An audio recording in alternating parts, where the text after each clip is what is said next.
and Lana Durfee were each 21 years old when they were married, and by the spring of 1820 or thereabouts, they'd been married 10 years and had 3 girls and 2 boys.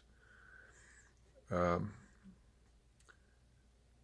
then, by the time they were 42, they were in Kirtland, pretty established as a farmer and miller when they were baptized.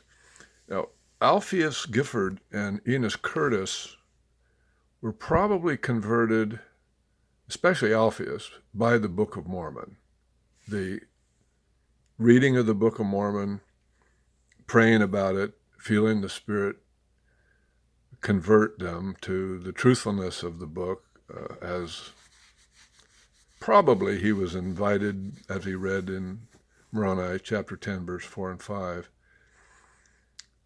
Enos had the influence of a missionary, or at least a friend, in his neighbor, we presume, Levi Gifford, who probably received that Book of Mormon. We're having to guess at some of this at this point.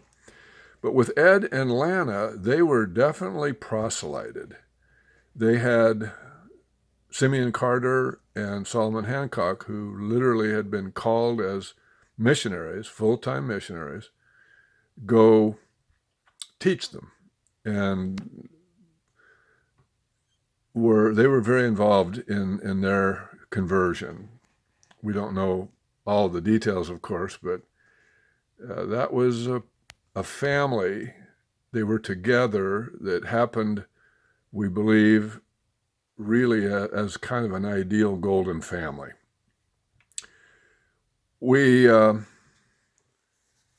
know that Ed was martyred when he was 57 in 1845. And then Lana, after some time, I'd have to check the dates, married Ed's brother to have a husband, Jabez Durfee, I believe. But then he died, and she died. She died in Council Bluffs 5 years later, 5 years after Ed had died. And then her daughter, Tama, ended up marrying widower Enos Curtis. And their lives go on in a remarkable way as they cross the plains and get established in Utah. The next conversion was Welcome Chapman. We don't know for sure when that happened, but it was a couple of years after the Durfees, and so we're going to presume that he was the 7th and she was the 8th of our 32 first converts, or the 4th family. And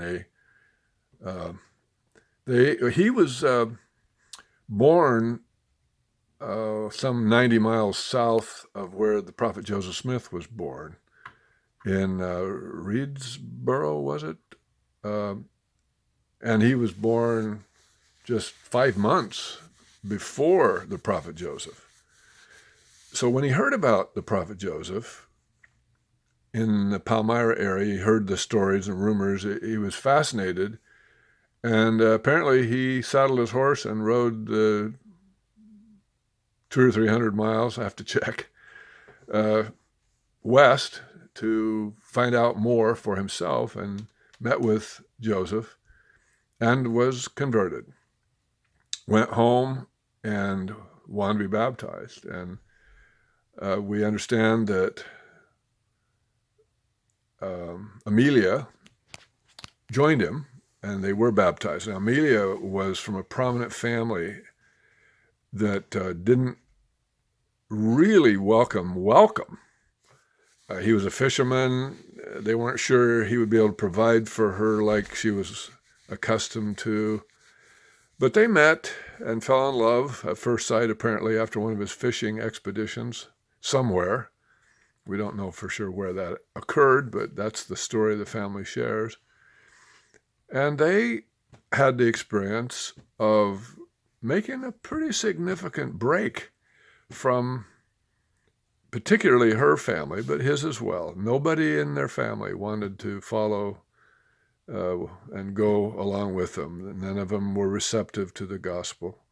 They rejected, apparently, the Book of Mormon, rejected the opportunity to embrace the fullness of the gospel. And while her family were kind to the young couple, were generous with them, even giving them things, they all kind of accepted the reality that when they drove away in their wagon or their team and their belongings to go join the saints in Kirtland, it was goodbye, and they probably would never see them again. They had an amazing life. Welcome was one of several bodyguards for the prophet Joseph. Being very close in age, I think he kind of identified with him. They ended up going through that history that everyone went through, more or less. There's more details that you can read and study. They ended up crossing the plains, and they got established in Utah in the Manti area. He became a stake president. And Amelia was a very educated person. She'd been raised with a degree of affluence and was very talented and had lots of skills, and she took a lot of that, all of that, with her to the land of promise and contributed a lot in the area with her skills, as did he. They were a very fine couple, raised a big family, lots more details you can read more about.